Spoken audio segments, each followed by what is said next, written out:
En nombre de la Universidad Pedagógica Experimental Libertador, en su Instituto Pedagógico de Caracas, a través de la Subdirección de Investigación y Posgrado, tenemos el gusto de presentar a Arismar Marcano Montilla, profesora de Geografía e Historia, magíster en Geografía, mención Geografía Física y doctor en Educación Ambiental UPEL, investigadora activa del Centro de Investigación Estudios del Medio Físico Venezolano con el trabajo de investigación El Agua, una visión preliminar desde las representaciones sociales, en coautoría con la doctora Zulimillán Boadas, licenciada en Estadística UCB, doctora en Educación Universidad Simón Rodríguez, coordinadora del programa de Matemáticas del IPC, coordinadora de la línea Representaciones Sociales del SIGNAC e investigadora activa de la línea Pedología y Estudios del Cuaternario en Venezuela y su relación con los cambios climáticos globales del CIEMMEFIBE.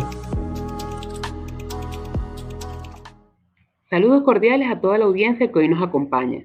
Estamos verdaderamente complacidas de estar participando en este ciclo de actividades por el Día Mundial del Agua. Como se mencionó en la presentación, el trabajo de investigación que hoy nos reúne lo hemos titulado El agua, una visión preliminar desde las representaciones sociales. Nuestra contribución tuvo como propósito aproximarnos desde una mirada preliminar a lo que el grupo del Departamento de Ciencia de la Tierra ha representado socialmente sobre el agua. Iniciamos esta disertación haciéndonos una pregunta: ¿qué son las representaciones sociales? Partimos entonces de la noción que nos brinda la teoría de las representaciones sociales desde la mirada de su fundador, Moscovici, y de una de sus máximas exponentes, Denis Diderot, donde nos expresan que las personas conciben los objetos sociales sobre la base de una realidad colectiva y socialmente construida, y no a partir de una realidad objetiva y de manera individual, por lo que la representación es una forma de conocimiento social que responde a una manera de pensar e interpretar nuestra realidad cotidiana.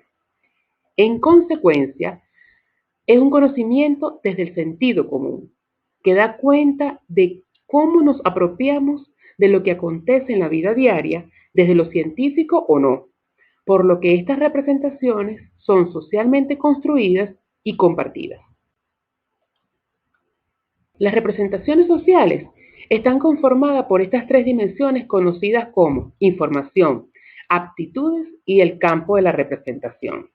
La dimensión información, que vemos en color rosa en la pantalla, está compuesta por los conocimientos científicos e ingenuos y por las ideas y creencias que los sujetos de representación social poseen. Por su parte, las actitudes refieren a la disposición favorable o no que se tenga hacia el objeto de la representación, mientras que el campo de la representación es aquel en el que se evidencian las relaciones entre los elementos que la conforman, permitiendo así distinguir un núcleo figurativo y sus elementos periféricos. Todas estas dimensiones tienen un carácter dinámico que hacen que la representación social evolucione. Las fuentes a partir de las cuales se construyen las representaciones sociales son muy diversas. Entre ellas tenemos las experiencias, las creencias, tradiciones compartidas, los saberes científicos e ingenuos que hemos obtenido en la escuela, la familia y los grupos sociales con los que coincidimos frecuentemente y que conforman un fondo cultural común. También surgen de las prácticas sociales de interacción y de comunicación en las que se intercambian significados, y esto va a exigir a los sujetos de representación dos procesos clave. Por una parte, la objetivación, o lo que es lo mismo, hacer familiar la noción que se está intercambiando, y por la otra, el anclaje, o la asimilación, que en palabras de Flamen y Rouquet se define como la arquitectura del pensamiento social. Pero, ¿qué es esto del objeto de representación? En nuestro caso particular, el objeto de representación viene a ser el agua, que como recurso natural, al ser parte de una de las capas del planeta, la hidrosfera, lo caracteriza y es un contenido fundamental para todos los involucrados en el programa de ciencias de la Tierra. En esta visión preliminar, examinamos e interpretamos las representaciones sociales del agua en cuanto a la dimensión información, desde el enfoque de su estructura, más que del proceso de cómo se construyó la representación. Temporalmente, la representación social del agua que se presenta el día de hoy corresponde al mes de febrero del año 2020. Y los sujetos de representación fueron 10 docentes, principalmente activos, 7 estudiantes activos para ese momento y 14 egresados, que incluyen algunos formados bajo el diseño curricular anterior al año 1997, todos del Departamento de Ciencias de la Tierra del Instituto Pedagógico de Caracas, quienes ejercen la docencia en diferentes niveles y modalidades educativas, y otros tantos se desempeñan en algunos escenarios diferentes. Totalizaron 31 sujetos, a quienes nos dirigimos directamente para explorar de primera mano sus evocaciones libres sobre el agua. Metodológicamente, consistió en una investigación de campo, transeccional y contemporánea, con una amplitud univariable y un nivel exploratorio, bajo el paradigma interpretativo. Los sujetos fueron contactados a través de las redes sociales Instagram y WhatsApp para dar a conocer la investigación y obtener así su consentimiento informado de manera oral o escrita. Y luego fueron entrevistados a través de notas de voz por la aplicación WhatsApp, en la que se solicitaba las 4 primeras palabras que viniesen a su mente sobre el término agua. Para la representación social, el hecho que las personas evoquen de forma libre algunos términos y otros no, y que los evocados puedan surgir más inmediatamente que otros, nos permite aproximarnos a la figuración que los sujetos que conforman un grupo social le han dado al objeto de representación, y de igual forma nos permiten acercarnos a sus elementos identitarios. Una vez recopiladas sus evocaciones, procedimos a organizarlas de forma que pudieran ser analizadas e interpretadas a través de la técnica de frecuencia y rango, además de establecer categorizaciones, tal y como veremos un poco más adelante. El primer hallazgo que encontramos fue la heterogeneidad en los términos evocados por estos sujetos de representación, como lo observamos en el gráfico radial. 57 fueron la cantidad de términos distintos que fueron agrupados por su parecido y organización según el orden en el que fueron evocados. En lo que hemos enunciado como hallazgo número 2, presentamos las 8 evocaciones más frecuentes en primero, segundo, tercer y cuarto lugar. De esta manera, la representación pareciera estar girando en torno al término vida, y circunstancias como la contaminación del agua y su papel en la salud se encuentran en un segundo orden.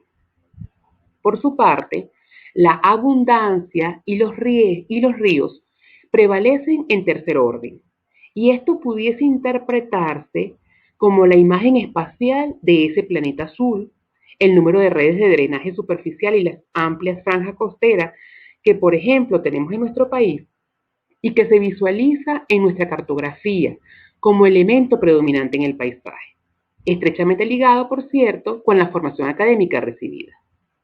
Por otra parte, concordamos con Spiti y Navarro, que en 2020 señalan que el término abundancia asociado a la representación social de este objeto está muy influenciado por una visión utilitarista, vinculada con la idea de que el agua es un recurso inagotable, creencia que puede jugar en contra de las campañas de sensibilización y valoración del agua como un recurso cada vez más exclusivo y cada vez más escaso para el grueso de la población. Finalmente, las evocaciones más frecuentes encontradas como cuarta moción las interpretamos como una noción de poder e inmensidad de este recurso.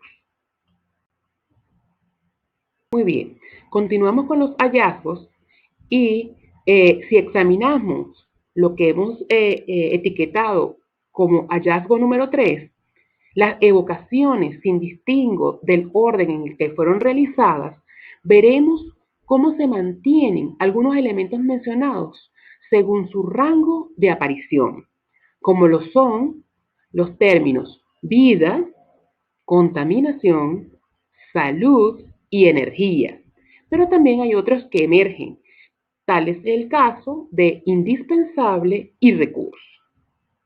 Aquí llama poderosamente la atención cómo en este grupo que representa al agua le dan tanta preponderancia al significado vida. Esta noción, compartida tanto por docentes, egresados y estudiantes, es contraria cuando en realidad el agua no lo está, pero ella es sustentadora de vida. Al respecto, Torres, citado en Spiti y Navarro, señala que lo mencionado, junto con la limpieza y la frescura, que en nuestro caso aparecen términos más o menos similares como aseo y pureza, son considerados términos bisagra por su cualidad de determinar la presencia de otros términos. Desde la educación ambiental se puede aprovechar esta noción para promover el cuidado y la valoración del agua. También nos parece interesante para reflexionar y discutir, toda vez que somos parte de una comunidad que forma o va a formar y actuar sobre este recurso natural. Como se indicó en la metodología, la variedad de términos propició la agrupación en 3 grandes categorías que a continuación describiremos en lo que hemos etiquetado como hallazgo número 4. Del análisis de las evocaciones surgen aquellas que tenían que ver con lo que hemos denominado usos del agua. Aquí, como podemos ver en las diapositivas, se presentan unas representaciones de carácter o con influencia de impacto social, como lo son la agricultura, el transporte y la energía. Mientras que surgen otras, como el aseo y la hidratación, que consideramos o las interpretamos más como de usos individuales. Por último, incluimos una evocación que más que un uso en general en sí mismo, se refiere a una cualidad que debería tener el agua para definir su uso por los seres vivos, como lo es la potabilidad. Todas estas evocaciones parecen estar asociadas con las prácticas que como grupo social realizan o viven estos sujetos, más que como resultado de conocimientos científicos específicos. Otro conjunto de vocaciones dentro de la gran gama suministrada por nuestros informantes, las clasificamos bajo la etiqueta características del agua. Es de notar que estas son más específicas dentro de lo que podríamos denominar informaciones científicas y estarían asociados a lo que como miembros de un grupo como el de Ciencias de la Tierra podrían tener.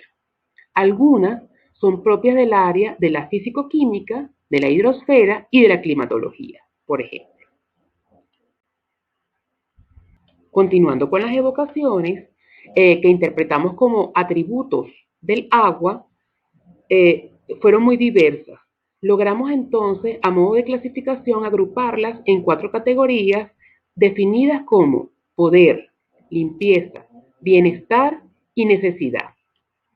A su lado fueron colocadas las evocaciones que emergieron de las propias palabras de nuestros informantes. Y esto posee un valor muy interesante, ya que podemos observar el poder simbólico de estas evocaciones y que de alguna manera se requiere ahondar en los significados y las relaciones que los informantes le están dando a sus palabras. A pesar de la formación específica en Ciencias de la Tierra, encontramos algunas desde el plano espiritual, actitudinal y de prácticas cotidianas, lo que sugiere una visión holística del sujeto de representación. Como ya fue señalado, las representaciones sociales son producto de las condiciones socioculturales de los grupos que representan. Contrastando con la revisión sistemática realizada por Spitia y Naranjo en el año 2020, sobre el mismo objeto de representación, estos autores lograron subrayar 11 tipos de representaciones sociales, de los cuales nuestros resultados preliminares parecen coincidir con 6 de ellas. A continuación, de manera muy breve, vamos a irle puntualizando estas que hemos logrado identificar y definir. En primera instancia, diríamos que existe el tipo, o se evidencia, el tipo de representación globalizante, expresada en la postura del recurso como elemento fundamental para la supervivencia. Cuando hablamos de un tipo de carácter monista, surge a partir de cuando nuestros sujetos de representación representan el agua como una fuente de vida y estrechamente se encuentra ligada a la naturaleza desde una fuerza espiritual que ella proyecta. Otro de los tipos es el ecologista global, estética e identitaria, dada en la valoración estética o la belleza, la abundancia y la asequibilidad, pero con una incertidumbre ambiental al señalar la escasez y la contaminación como ejemplos. Cuando hablamos del tipo comunitario, está referido o expresado con una visión orgánica, espiritual y social que regula los ciclos ambientales. Otro de los tipos identificados fue el denominado antropocéntrica utilitarista. Esta se encuentra centrada en reconocer los bienes y servicios que el recurso nos da. Y finalmente, la más explícita en nuestros resultados preliminares, la fragmentada funcional, limitada por la utilidad del uso doméstico del recurso, en casos o en situaciones como la alimentación, la higiene y el aseo. Y desde lo ético, relacionado con el contexto del acceso al agua, es decir, a su distribución. Es muy importante resaltar que este último tipo de representación social, de acuerdo a la revisión que hacen los autores, es considerada una de las más arraigadas valorativamente en América. Otro de los aspectos que parecen coincidir entre ambas investigaciones es en cuanto a la percepción del riesgo que se posee, no desde las amenazas naturales de este origen, que sería lo esperado por la formación de los sujetos. Más bien va dirigida a su noción de contaminación, deterioro y escasez. Esto podría ser considerado como una presencia de cierta sensibilidad ambiental y valores pro acciones sustentables, que requerirán entonces mayor fomento y arraigo. A modo de conclusión, el agua como objeto de representación para este grupo humano es un término polisémico y muy heterogéneo en su carácter simbólico. La representación del término agua no está objetivada como se esperaría para un grupo asociado a las ciencias de la Tierra. Si bien es cierto, esta visión preliminar estaba dirigida a la exploración de la dimensión información sobre el agua que poseen los informantes, también emergieron algunos aspectos que permitieron hacer asociaciones a sus prácticas y a sus actitudes. La reflexión y discusión de aspectos conceptuales sobre el agua como objeto de representación se considera muy importante, en cuanto a que este grupo humano está muy relacionado con una de las fuentes de la representación social, como lo es la educación. Probablemente, actividades como esta que estamos celebrando el día de hoy y otras que permitan la actualización de contenidos asociados al agua puedan ayudar a clarificarlos y hacer más estructurada la representación social que de ella se construye. Finalmente, consideramos que esta visión preliminar abre las posibilidades de una mayor profundización en las dimensiones de información y campo de la representación sobre el objeto, sobre este objeto de representación, lo cual exigiría no solo aplicar otras técnicas de recolección y análisis de la información propias de esta teoría, por su atención, muchísimas gracias y quedamos atentas a sus comentarios.